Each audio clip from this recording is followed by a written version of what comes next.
Hello one and all, my name is Ryan Bruce, my friends call me Fluff, and today on Riffs, Beards, and Gear, I thought it'd be fun to take a little trip down memory lane.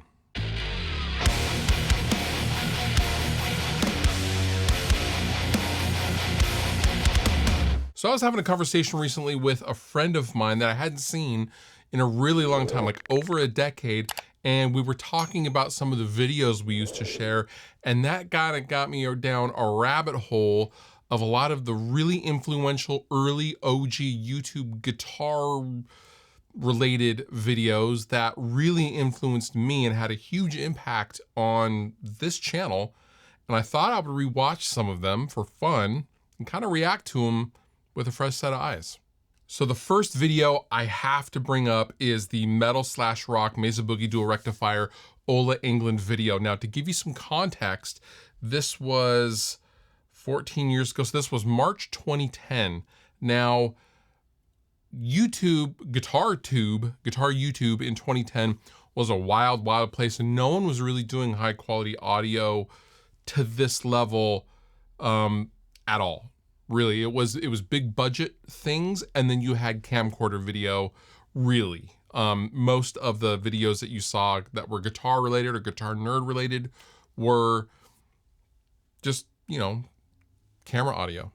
As weird as that sounds now, everything is so polished and perfect now. However, Ola comes along and he blows everyone out of the water with really good playing, really good songs, but really good audio with these amps. He had, an Angle amp as well, as Angle Savage, I believe. And me and my friends saw this video and we couldn't even believe it. We passed it around work. I worked at Boeing at the time. And we were passing around and we would gather around, and whenever Ola came out with a new video, we would gather around my cubicle and we would watch it together. I haven't seen this in at least 8 or 9 years. Let's check this out.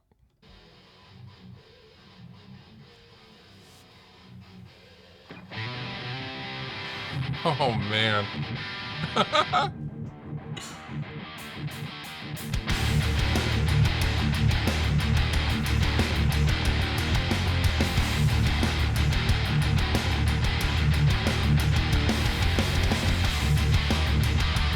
Unbelievable.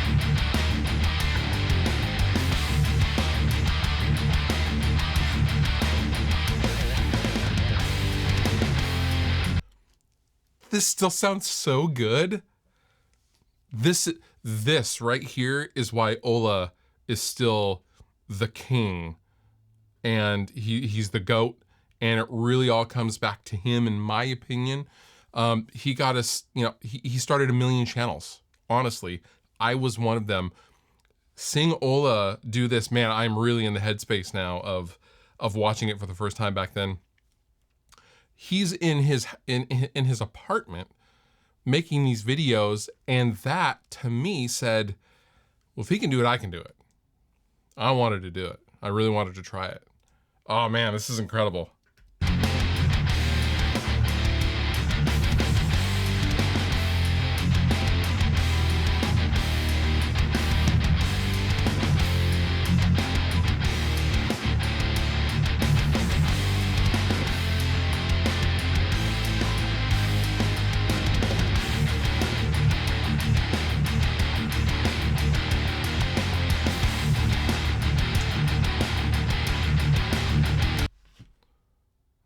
That is so good. Wow.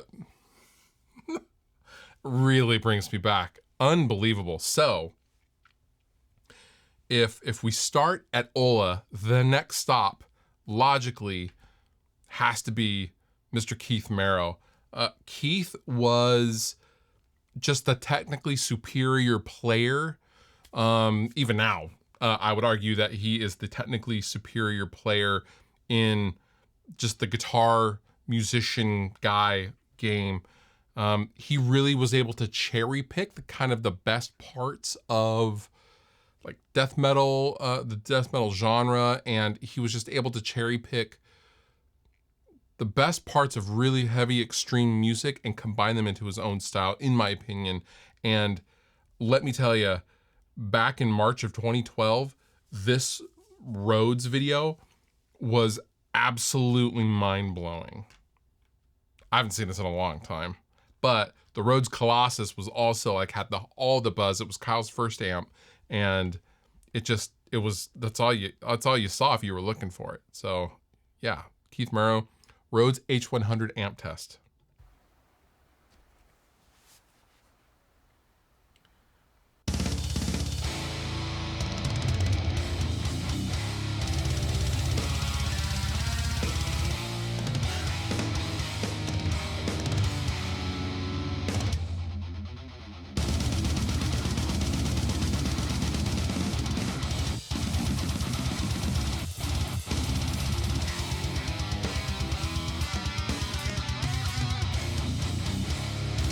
Also notice his custom 7-string guitars Merrow model. That was custom made for him. The fact that he got that, Ola had a 7-string guitars, custom guitar as well, signature model. That was absolutely unheard of in 2012. To have this video thing translate into something physical in the real world literally was not a thing. Endorsements weren't a thing. Any company putting any product behind you in an official capacity was absolutely unheard of and well-deserved at that time. Keith and Ola were just blazing the trail. This is unbelievable.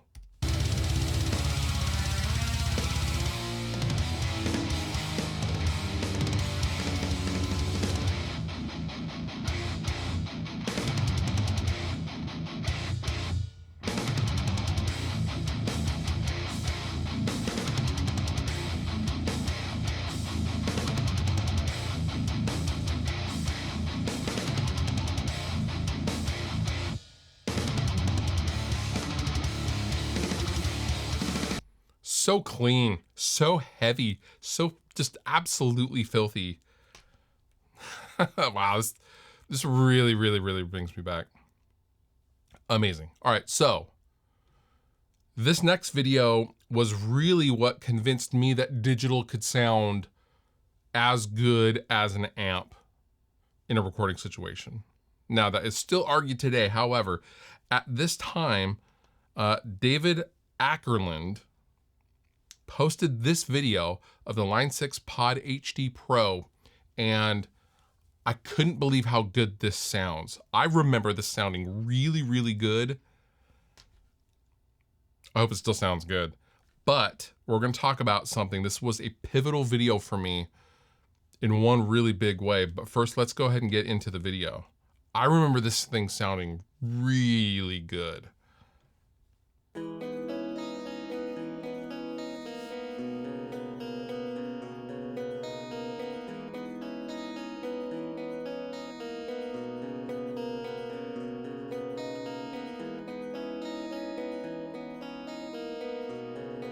The Schecter.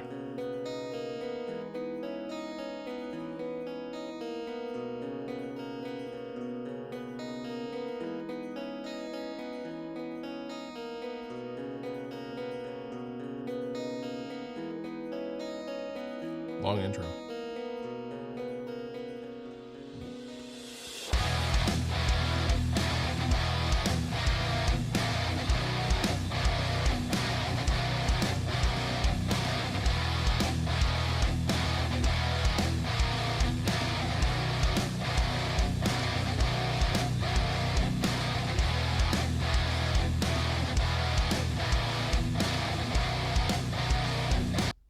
That still sounds great.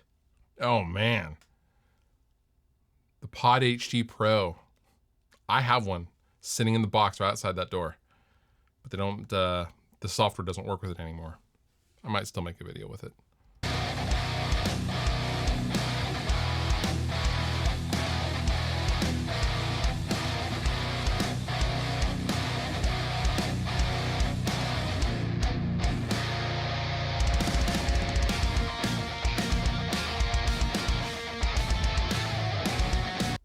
Okay, so I was absolutely blown away by this video. Now, at the time, I hadn't started the channel yet, I don't think.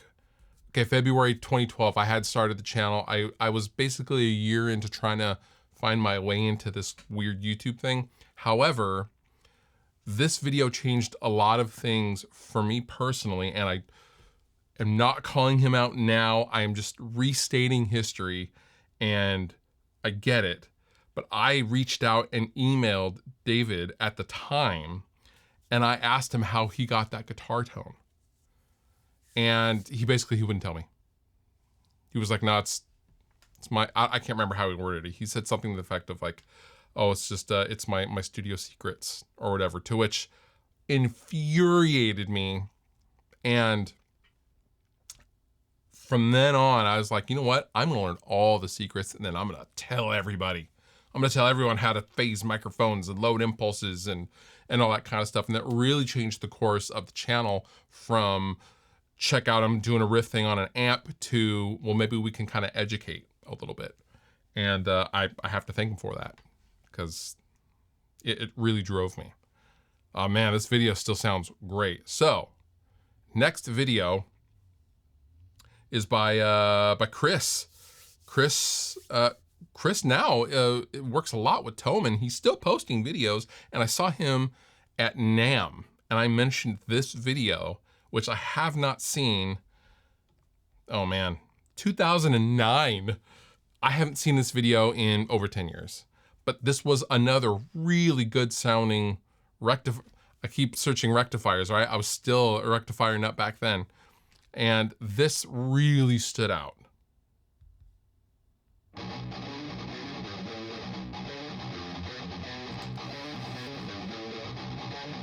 See, the fact, I'm telling you, like, even at the time, all you had was really crappy camcorder, camera audio things, and he's mentioning that in this video in 2009. Like, it was infuriating how bad guitar videos sounded.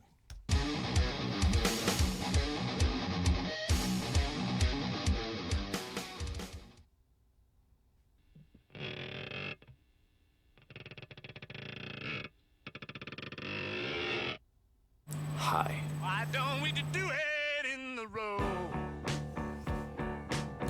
Why don't we do it in the road? Get to the video. Why don't we do it? There's one reason why I decided to roll this little video here, and that would be that there's not existing any good sounding or at least proper sounding audio test of this little baby here.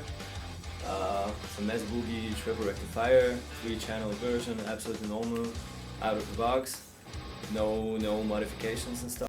Now again, there was no blueprint for this back in 2009. Like, no one was doing this stuff. He's just talking. It's just a simple baby, and I thought we could make a little test here.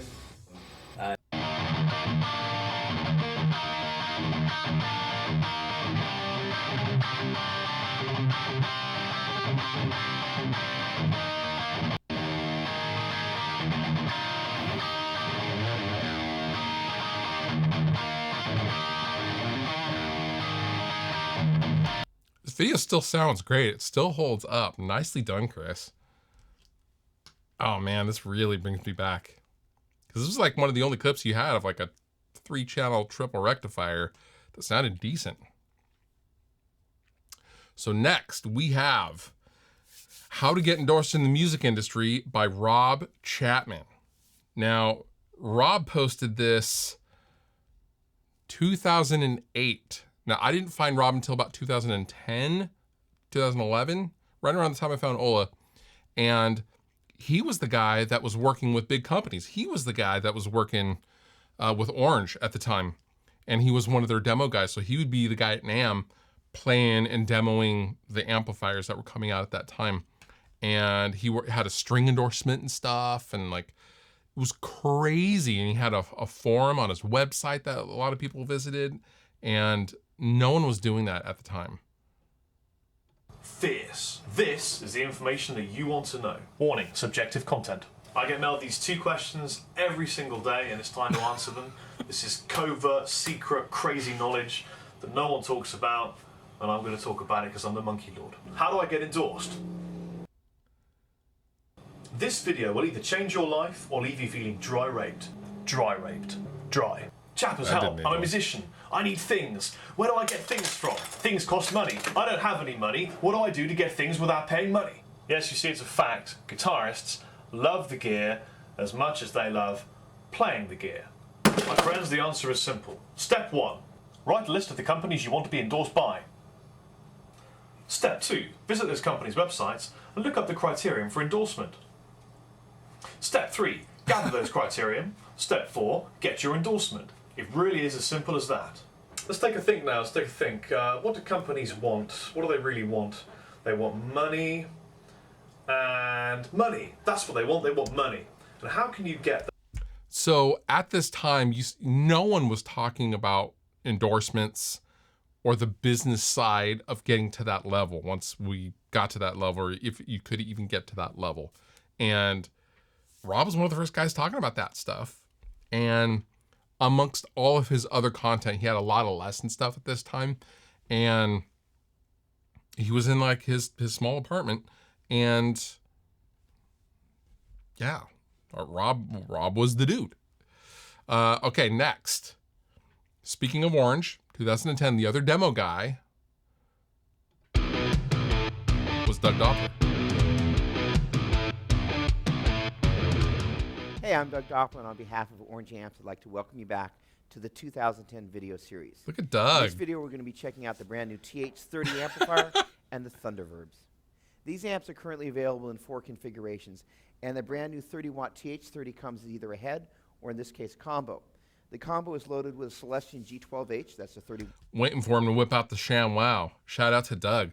So Doug's videos had a profound influence on me because his quality was so good. Doug was shooting these for Orange, but like this wasn't Orange's equipment or anything. They would just send the amps to Doug, and Doug would make these videos for them to post. I love the headpiece microphone, because how else are you supposed to show something, right? Back in 2010, how are you supposed to show off this amplifier if you don't have your hands free? Amazing. I haven't seen this since it came out, probably. Watt speaker and sounds amazing. Regardless, the head or the combo is more than capable of powering this cabinet. This is a PPC 412 and comes loaded with the 60-watt Celestion Vintage 30s. The 50-watt Thunderverb 50 is intended to power one or more of these cabinets. Sounds amazing. And the 200-watt Thunderverb. Now you're going to get a chance to hear these amps dropped into the framework of a real mix.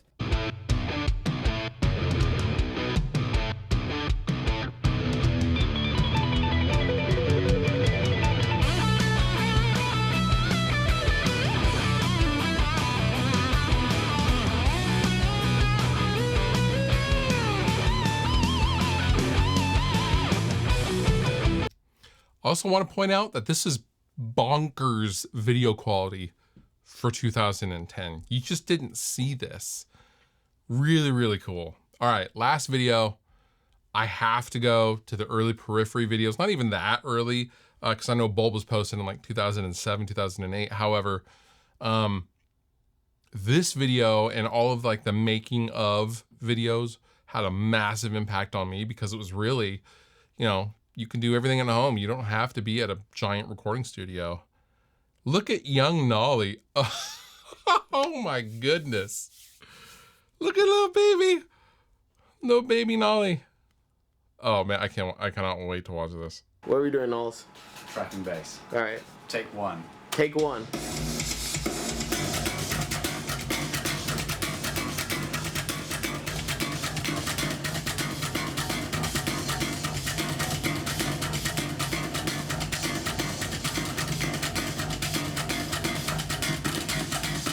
Yeah. Yeah, act it. more excited. You got that on your first take. This is crazy to watch. They were recording Periphery 2, I believe, in 2011. Bonkers. All right, those were some OG Guitar Nerd videos that really had a heavy influence on me and this channel that you're watching this video on right now. And I will link down below in the description if you want to go and view all of these videos yourself.